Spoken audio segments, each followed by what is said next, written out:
परमात्मा कहते हैं जो जन मेरी शरण है ताका हूँ मैं दास, और गेल गेल लाग्या फिरूं, पीछे पीछे फिरूं जब तक धरती आकाश। जो बच्चा गऊ की नजर में यूं साईं को संत, भक्तों के पीछे फिरे वो भक्त वत्सल भगवंत। अब फिर क्या होता है? गरीबदास साहिब जी ने परमात्मा कबीर जी के बारे में बताया है, नरसी जी की हुंडी दीनी वह सांवल सा कहाया, द्योती का ब्याह भया तब भात भरण को आया। अपने आत्माओं देखो, वैसे तो हमारी रस्म रिवाज बहुत गलत है जो हमने बना रखी थी, अब इनको हम मिनिमाइज करेंगे। लेकिन सतयुग त्रेता द्वापर में परमात्मा ने कहा था कि बहुत ही कम हंस पार हो पाएंगे, और इस कलयुग में मैं धीरे धीरे जो समय फिक्स किया है इसी के दौरान सबको पार करूँगा, और पार होने की विधि उन्होंने बताई है, वो दास आपको बताता रहेगा। लेकिन परमात्मा जैसे आपको दास बार बार बताता है कि ये काल भगवान जो यहाँ का प्रभु स्वामी है 21 ब्रह्मांड का, ये सरपुरुष है, इसको सरब्रह्म भी कहते हैं, इसको ब्रह्म भी कहने लग गए। ये काल है जो स्वरूपी निरंजन है, ब्रह्मा विष्णु महेश का पिता है, दुर्गा का पति है। ये चाहता है कि यहाँ के प्राणी परमात्मा से परिचित रहें, गलत साधनाएं करें, भगवान से इनकी आस्था हट जाए और ये नास्तिक हो जाए। जब ये नास्तिक हो जाएंगे तो सुनेंगे नहीं भगवान के लिए। और परमात्मा ने आना था 5500 वर्ष जब बीत जाएंगे, स्वयं ने आए तो दास भेज दिया वो ज्ञान कराने के लिए। तो इससे पहले उसकी नीति ये थी कि सबको ऐसा नास्तिक बना दूं ये भगवान से दूर हट जाए।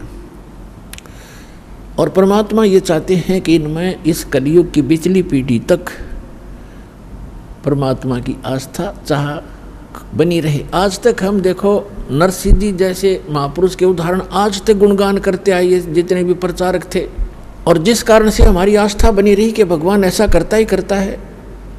लेकिन ना उन प्रचारकों को कभी ऐसा हुआ, ना उनके उपासकों को कभी ऐसा हुआ, लेकिन उसके कारण हम डटे रहे कि भगवान ऐसा करता है, ऐसा हुआ है तभी तो गुणगान हो रहे हैं।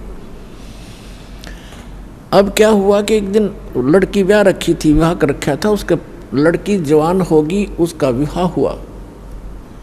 उसके विवाह के लिए लड़की आ गई बात नौतन, यानी अपने पिता, ऐसे रिवाज बना रखी है अपन ने, तो ये रिवाजें अच्छी नहीं है। फिर भी भगवान ने दुखी होना पड़ा, उसके लिए भी बहुत कुछ करना पड़ा। अब उसकी लड़की आई और पिता से कहा, पिताजी आपकी ज्योति का विवाह है, इस दिन बात है, आप आइएगा। तब उसने कहा कि मैं निर्धन कंगाल बेटी, ना मेरे पास दाम धन नहीं, पर आऊँगा बेटी मैं सुमरूंगा राम। जैसा भी कंगाल हूँ मैं तेरे द्वार पर अवश्य आऊँगा। लड़की चली गई। लड़की जैसे वहाँ प्रतिफल में कुछ दिया करते हैं, बेटी जावे भात नौत का, कुछ नहीं दिया। इसको देखकर उसकी सास, लड़की की सास ने बहुत कुछ उलाहने दिए, लड़की को बहुत बुरा भला कहा कि उसने नाश कर दिया, सारी संपत्ति लुटा दी, कंगाल होकर बैठ के हमारी बेइज्जती करवा दी, कदे कदे हमारी इज्जत से कर्मा थी। अब लड़की बोल रहा क्या बेचारी सब्र का घूंट आंसू में टपकाने लगी, बैठ गई एक तरफ जाकर। अब नरसिंह चिंतित हुआ कि कैसे वहाँ पहुँचेंगे, कौन मेरा साथी होगा। यदि वो सेठ होता और भात आ जाता, उसके साथ जाने वाले सैकड़ों इकट्ठे हो जाते गांव नगर के आदमी, और उस दिन कोई नहीं आया। उनके पास कुछ अंधे सूरदास आया करते थे, नरसिंह जी की झोंपड़ी पर बैठ जाते थे, सत्संग करते थे, विचार विमर्श करते थे, फिर चले जाते थे। उनमें एक शिक्षण नाम का बुद्धिमान था सूरदासों में। उसने कहा कि आज नरसिंह तेरी बात में कसक नहीं, तेरी आवाज़ में कोई चिंता टेंशन बन गई। उसने बताई कि ऐसे ऐसे लड़की आई थी और ज्योति का भात आ गया है और ये चिंता बन गई मैंने। सूरदास अंधे ने कहा कि भाई भगवान पर भरोसा रख, दिल ना तोड़े, हम चलेंगे तेरे साथ। ने बोला नगर का कोई साथ नहीं हो सकता। कहने लगे हम चलेंगे सारे के, वो 16 जने थे गिनती में। बोले हम चलेंगे तेरे साथ, चिंता ना करें, कोई बात नहीं, देखी जाएगी जो भगवान उड़े इज्जत हो चाहे बेइज्जती, पर बेटी के द्वार पर खड़े जरूर होंगे चल के। तो वहाँ सफ़र करने के लिए पहले बैलगाड़ियाँ थी, अब बैलगाड़ी उसके पास नहीं, गांव से मांग कर लाया। किसी ने बैल ऐसा दे दिया जो घर से मांगी वस्तु उधारी ऐसे देते थे जो घर से रिजेक्टेड सी हो। किसी से एक बैल मांगा, किसी से दूसरा, उन्होंने ऐसे दे दिए काम चलाऊ से, निकम्मे से बैल। और बैलगाड़ी थी खराब सी, वह पक्का दिख ले जा सेठिया। अब सेठ ने वही बैल दोनों जोड़ के वह गाड़ी ले ली, बैलगाड़ी। 16 सूरदास उसमें बैठ के वह उसके मित्र। अब गाड़ी चले नहीं, क्योंकि ना तो बैल ढंग से चले, ना उसने चलाने आवे, ड्राइवर कदे रहा नहीं बैलों का। और गाड़ी ऐसे लचर पचर करती हुई चल रही है धीरे धीरे। अब उस स्पीड से वो 10 दिन भी नहीं पहुंच सकते थे, और विवाह था तीसरे दिन। अब वो श्री कृष्ण के पुजारी थे, सूरदास भी, और साथ में नरसिंह जी भी श्री कृष्ण जी की अर्ध लगाते जा रहे थे। वो परमात्मा स्वयं आगे एक कारीगर का रूप बना के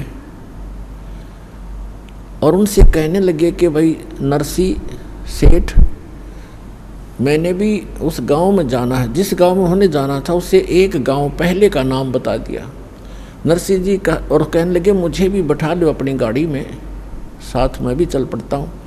नरसिंह जी कहने लगे बैठ ले बेशक गाड़ी में, पर हम लगता है ये रास्ते में रह जाएगी, ये बहुत ख़राब है, कटने वही पड़ी है।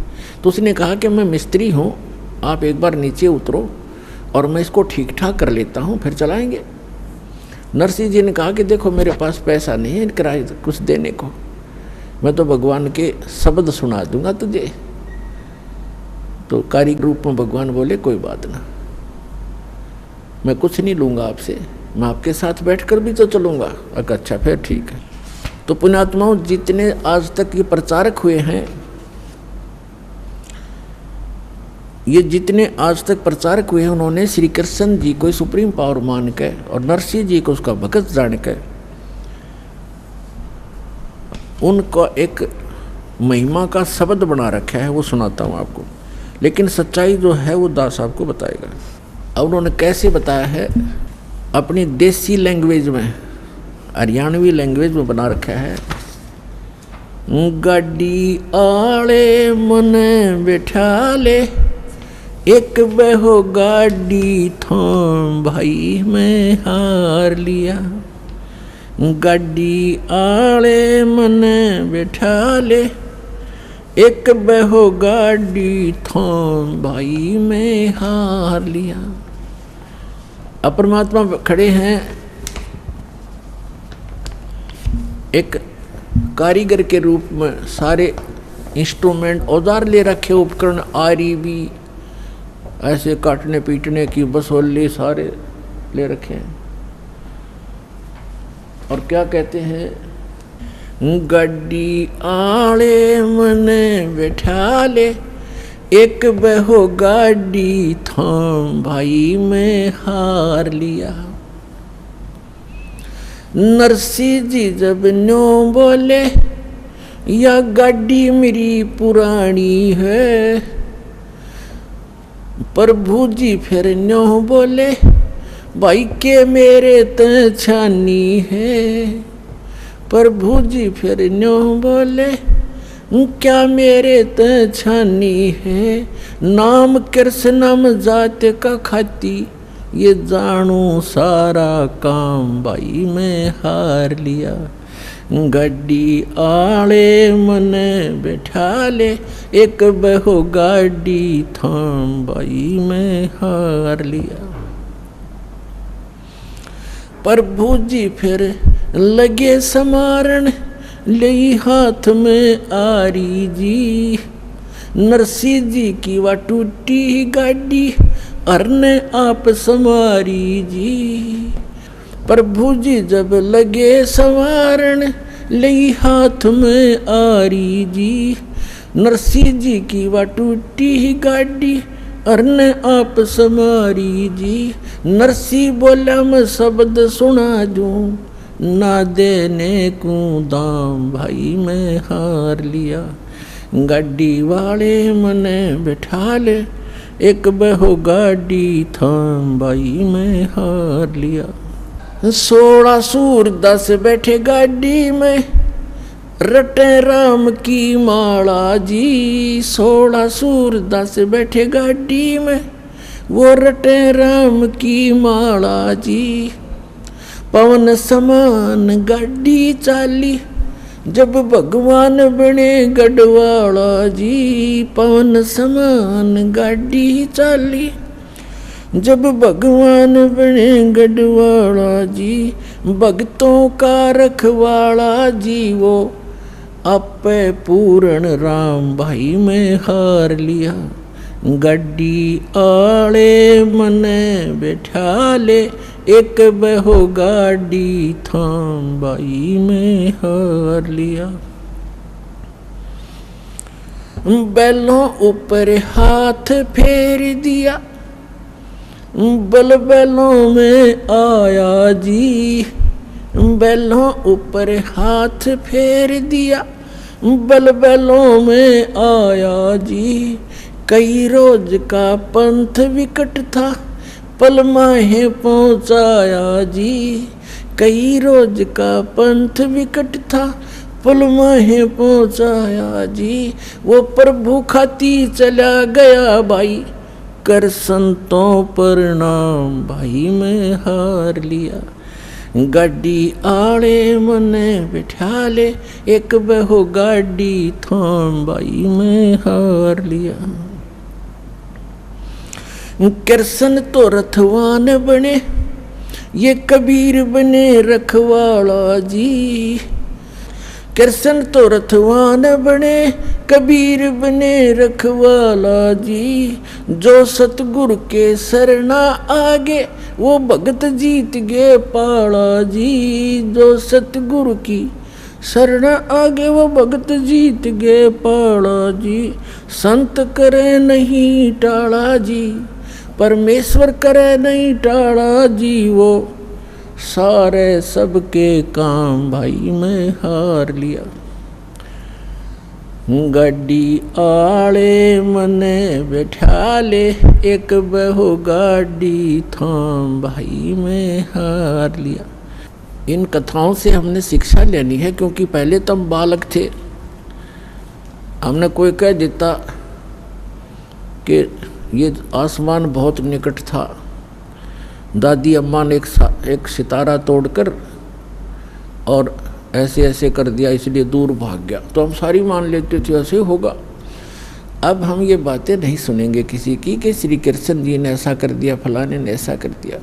गीता अध्याय नंबर 15 के श्लोक नंबर 17 में स्पष्ट किया है कि उत्तम पुरुषत्व अन्य परमात्मा की उदाहरते, यह लोक धर्म अवश्य विवर्ती अवैश्वर है, जो सबका धारण पोषण करता है, सबकी केयर टेक करता है, तीनों लोकों में सबका वही एक ही मालिक है। वही सब अपने भगत से पहले पुण्य करवाता है, फिर उसके आधार से अब स्वयं ही उसकी मदद करता है।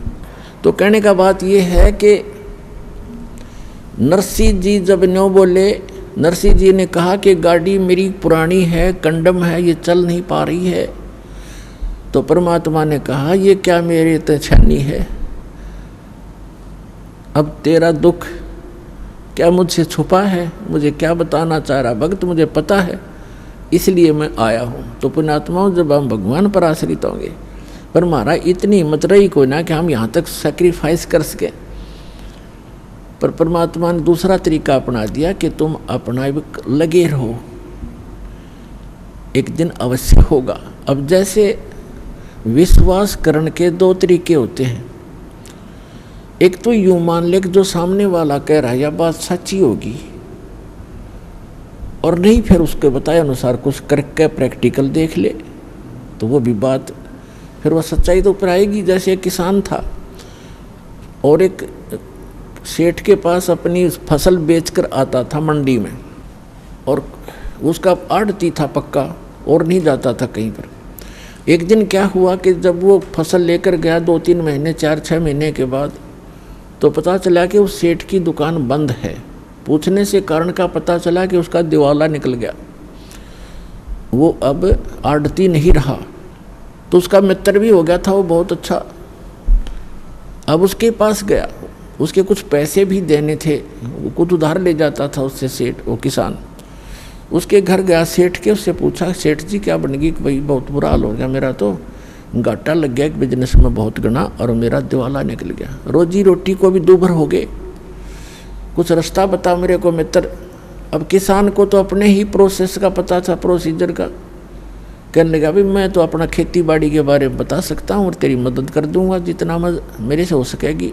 आप वहाँ खेती कर लो, हमारे गाँव में चलो, आपको कुछ ठेके पर, कुछ में अपनी ज़मीन बहुत है वैसे दे दूंगा, और आप उसमें बोलो, बीज भी उधारा दिवा दूंगा।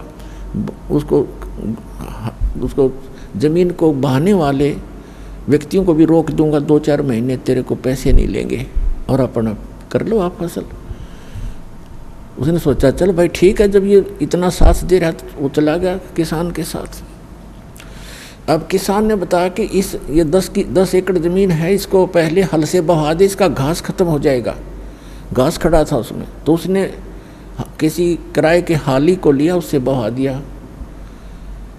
अब कुछ दिनों के बाद उसमें फिर घास हो गया, तो किसान ने कहा कि इसको एक बार फिर बहा दे। उसको कई बार बहाना पड़ता है, अक्सर तरह कुछ ऐसे हैं। उसके बाद समय आने पर फिर उसमें वर्षा होगी, वर्षा होने से पर कहा कि अब इसमें बीज बो दे, गेहूँ बो दे। उसने गेहूँ बीज दिया या बाजरा बीज दिया। अब वो तो लाला जी था, रोजाना के 200 से 400 रुपये लेता था, गले में तो उठाता था। हर वहाँ चवन्नी नहीं आ रही, रोज़ खर्च ही खर्च हो रहा है, और डेली लिख रहा है। बाई वाली ने लिए 5 रुपये, दूसरी बार लिए 5 रुपये, तीसरी हाफ लिए 5, 15 रुपये तो खर्च हो लिए उसके। और अन इनकम अभी कोई आशा नहीं। जब उसने गेहूँ बीजे, गेहूँ का भी हिसाब ला लिया, बीज 50 रुपये का बीज गेहूँ का, वो भी लिख लिया। उधार थे, देने तो थे ही उसने सोचा बड़ी बात बिगड़ी भाई, आता कुछ नहीं, जा ही रहा है। फिर देखा वो गेहूँ बोने के बाद क्या देखा, खेत में सारे में घास उग गया। उसको पता था नहीं प्रोसेस का, वो सारे में गेहूँ उग गए थे, सारा हरा भरा हो रहा, और वो माथे बात लाइन बैठा। उसने ये सोचा था इसमें फिर घास जाम गया, मित्र कहेगा इसने फिर बवा दे। तो किसान भी घूमता फिरता चला गया देखने के लिए अपने मित्र की खेती, देखो कैसी लगी है, बहुत बढ़िया लगी थी। तो उसने पूछा भाई कैसे बैठा है सेठ जी, ऐसे क्यों चिंतित है? कहने लगा भाई मित्र मैं तो जाऊँ अपने घर में, क्या बोला फिर घास जाम गया, इसमें आप कहोगे फिर बवा दे, इसने 5 रुपये फिर लगेंगे। तब वो हंसा उसका मित्र के नहीं ऐसी बात नहीं है, अब नहीं कहूँगा बहाने के लिए, अब तो ये फसल उगी तेरे, ये फसल है, गेहूँ होंगे। अब उसका ना जच्चे, क्योंकि उसको पता नहीं था कि गेहूँ अभी बनेंगे कैसे, इसमें गेहूँ तो मिट्टी में डाल दिए, सारे खराब हो गए। वो तो उनको देख रहा कि गेहूँ तो खराब हो गए। अब कहने लगा तो विश्वास रख। उसको विश्वास यूँ था कि उसका साथी भी ऐसा ही कर रहा था, अज्ञो भी ऐसे बोल रहा था, थोड़ा दिल डट रहा था, पर जचा कती नहीं थी। और जब वो परिपक्व हो गए गेहूँ 40 किलो, और फिर वहाँ निकले काफ़ी 20-30, उसमें ऐसे होते थे 20-30 मन। तो जब वो गेहूँ पक गए, उसमें बाली आली, बाली को उसने फोड़ कर देखा, उसमें गेहूँ थे। ओहो, तब उसको विश्वास हुआ कि सच में जो मित्र कह रहा था आज वो सारी सच्ची पाई। तो अपने आत्माओं, ऐसे ही ये जो ज्ञान है आप प्रथम बार सुन रहे हो, और इस भगवान के विषय में भी आप प्रथम बार सुन रहे हो बहुत से, क्योंकि प्रथम समझो, जिसने अब ज्ञान लिया, यहाँ से उपदेश लिया, वो प्रथम ही समझा जाता है। तो दास जो आपको बता रहा है, दास ने भी वही काम किया है जो आपको समझा रहा हूँ, बता रहा हूँ, और फिर आपके साथियों को भी ये लाभ हुए हैं। तो आप इनको देखकर और इस ज्ञान को आधार बनाकर ये करते रहना, एक दिन विश्वास आप पे हो जाएगा। तो इस प्रकार हम जो साधना किया करते थे वो गलत करते थे। अब जैसे आजकल एक बहुत दुर्दांत घटना घटी हुई है, आत्मा रो रही है, उन अपने भाई बहनों की मृत्यु के ऊपर दुख हो रहा है। कबीर साहब कहा करते, साच कहूँ जग मारण धावे और झूठ कही ना जाई हो। और साच को ये मानते नहीं, झूठों जगपति आई हो। इन झूठों पर विश्वास किए बैठे इन आचार्यों और शंकराचार्यों, संतों, मंडलेश्वरों, नकली ऋषियों और महर्षियों और संतों और सदगुरुओं पर ये गलत ज्ञान दे रहे हैं, गलत साधना बता रहे हैं। कहते हैं तीर्थ व्रत करें तरबीता और वेद पुराण ये पढ़त है गीता। इनको कहते हैं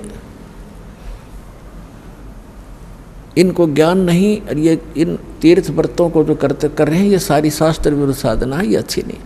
तो अभी हम सुन रहे हैं, खबरें सुन रहे हैं, एक केदारनाथ नाम का एक धाम है जो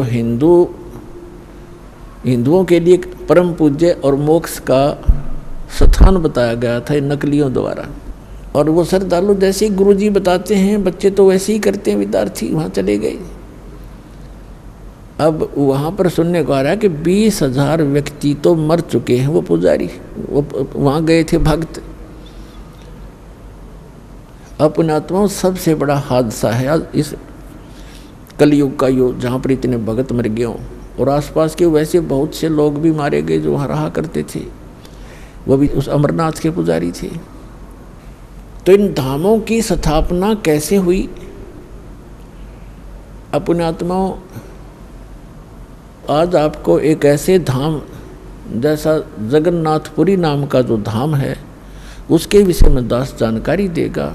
अमरनाथ के बारे में, अमरनाथ धाम के बारे में, वैष्णो देवी के धाम के बारे में, स्थान के बारे में, तीर्थ के बारे में, और भी अन्य बहुत से ये तीर्थ कैसे बने दास ने बहुत बार आपको समझाया है और उनको आपने सुना भी है। आज आपको बताते हैं कि वो जगन्नाथपुरी के अंदर जगन्नाथ धाम कैसे बना। क्योंकि हमें लोकवेद सुना रखा था, सारी झूठी कथा सुना रखी थी, और वो परमात्मा स्वयं आकर सच्चाई बताते हैं और अपने ऊपर सारी आप ही समझाते हैं हमें, एक दास बन के अपने आप को एक भगत दिखा के। और क्या कहते हैं, पीछे लग गया जाऊं था मैं लोकवेद के साथ, रास्ते में सतगुरु मिले एक दीपक दे दिया हाथ। कबीर साहब कहते हैं पीछे लग गया जाऊं था मैं लोकवेद के साथ। लोकवेद माने अक्षेत्र, उस लोक में, उस स्थान में, उस देश में चल रही परंपरागत साधनाएं जो सत्य ना हो, सदग्रंथों से मेल ना खाती हों, उसको लोकवेद कहते हैं। ये दास पहले श्री कृष्ण श्री विष्णु जी का पक्का पुजारी था, इष्ट रूप में मानता था, समर्पित था। साथ में हनुमान जी का पुजारी, शंकर भगवान का पुजारी, बाबा श्याम जी का पुजारी, जो परंपरागत पूजाएं थी। और मंगलवार का व्रत 25 वर्ष रखा इस दास ने। सालासर एक धाम है चूरू जिला में, स्थान है मंदिर हनुमान जी का, वहाँ जाया करते। वहाँ पर इसी बूंदी सी मूर्ति रखी है जो पत्थर से की शकल न उसकी कुछ भी कोई ना, और वहाँ माथा टेक टेक रगड़ रगड़ का हमने पत्थर घिसा दिए। अब हमें तो भगवान चाहिए था, आज पता चला वो लोकवेद था। और परमात्मा के प्यारे हंस सतगुरु मिले स्वामी रामदेवानंद जी, उन्होंने दास का अंधेरा हटा दिया और साथ में तत्व ज्ञान रूपी टॉर्च दे दी कि बेटा इस चांदने में चलिए, रोशनी में, भटकना मत मार्ग से। और जो घर में सुख हो रहे थे उन साधनाओं के करते करते दास ने civil engineering, diploma in civil engineering किया, सर्विस प्राप्त की इरिगेशन डिपार्टमेंट हरियाणा के अंदर, जूनियर इंजीनियर की। विवाह हुआ, 2 बेटे 2 बेटी हुई, बड़ी खुशी मनाई और ये सोचा कि ये भगवान हनुमान और ये श्री कृष्ण और ये हमें सब कुछ दे रहे हैं। अब इस तत्व ज्ञान की रोशनी से पता चला कि हमें तो अपना केवल प्रारब्ध मिल रहा था, और जिन पूजाओं को हम कर रहे थे उनको करते करते हमारे साथी वहीं के वहीं पड़े हैं, उनका कुछ भी ना हुआ, उनको क्यों नहीं लाभ मिला। ये आज आंखें खुली, वो जो तत्व ज्ञान रूपी दीपक मिल गया। तो परमात्मा कहते हैं पीछे लग गया जाऊं था मैं लोकवेद के साथ, और रास्ते में सतगुरु मिल गए, दीपक दे दिया हाथ। कहते हैं तत्व ज्ञान रूपी दीपक की रोशनी में चलेंगे हम, सीधे गड्ढों में नहीं गिरेंगे, झाड़ों में झंखाड़ों में नहीं फंसेंगे, यानी अज्ञान ग्रहण नहीं करेंगे। हम तत्व ज्ञान के आधार से अपना जीवन भक्ति रूपी सफर तय करेंगे। तो अब आपको जगन्नाथ के मंदिर की स्थापना कैसे हुई। पुण्यात्मा, जैसा कि दास ने कथा सुनाई थी कि श्री रामचंद्र जी ने समुद्र पर पुल बनाना था और उस पुल वो बना नहीं पा रहे थे, इसलिए समुद्र में घुटनों पानी में खड़ा होकर के प्रार्थना की। 3 दिन जब नहीं माना, समुद्र तट से मस नहीं हुआ, तो उसने कहा, भाई लक्ष्मण मुझे अब मेरा अग्नि बांध दे। और ये समुद्र इस अभिमानी रावण का संग पाकर ये अभिमानी हो गया, उसका पक्ष कर रहा है, ये रास्ता नहीं दे रहा मुझे। और उसने तीर दिखा के और उसको फूकना चाहा था अग्निबाण से। उसी समय विपर रूप धारण करके आया था और प्रार्थना करी थी कि ऐसा काम करो लाठी भी ना टूटे, सांप भी मर जा।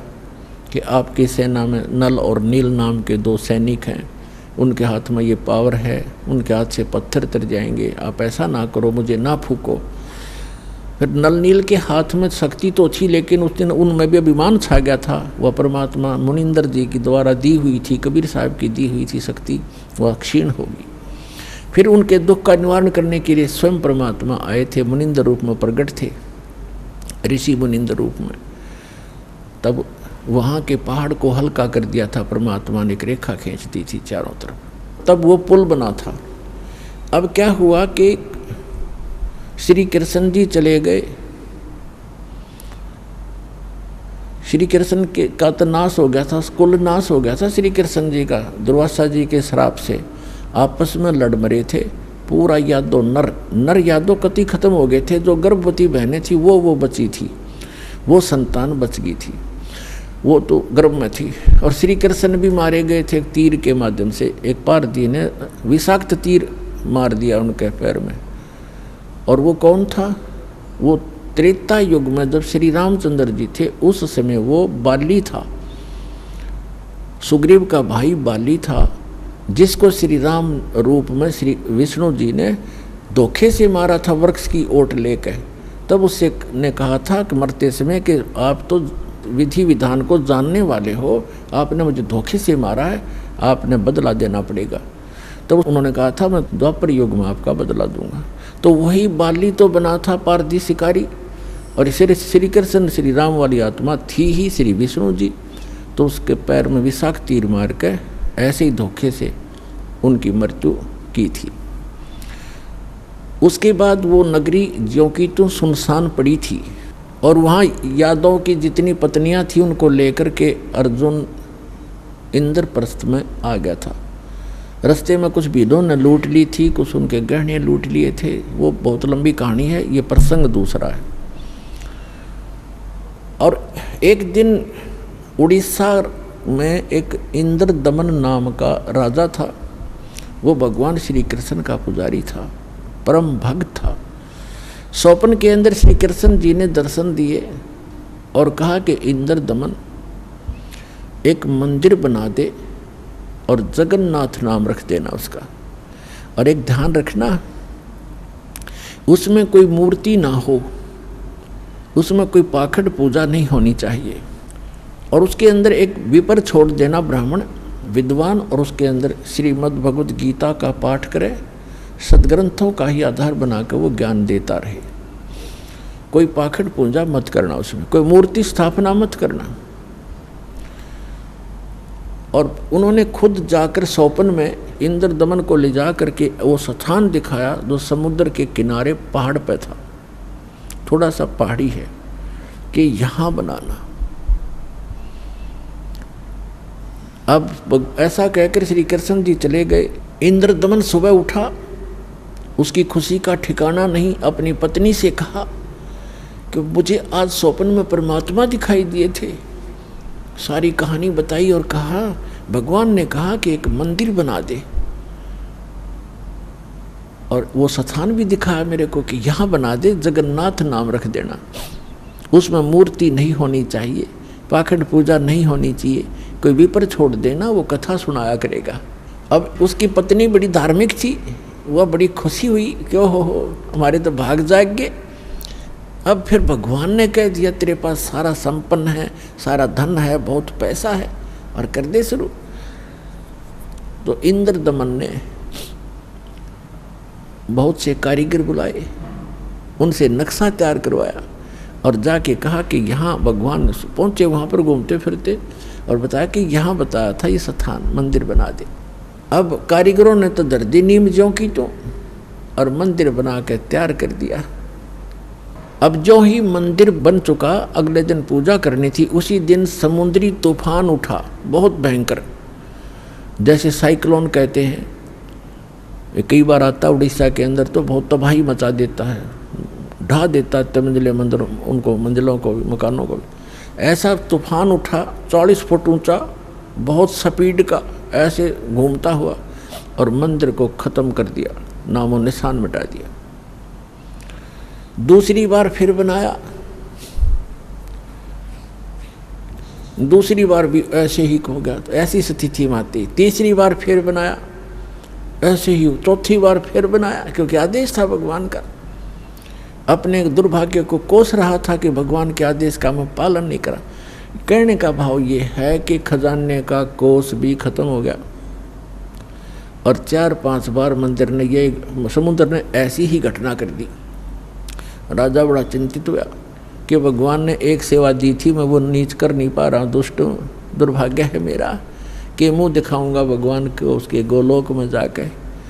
उसकी पत्नी कहने लगी कि चिंता ना करे, मेरे पास मेरे गहने रखे कितने, मैं क्या करूँगी, आप इतनी चिंता करें और भगवान के दिए हुए इनसे करते। तो उसने सारे गहने गाने बेच के और फिर शुरू किया। अब जो ही वो बनाने मंदिर बन रहा था,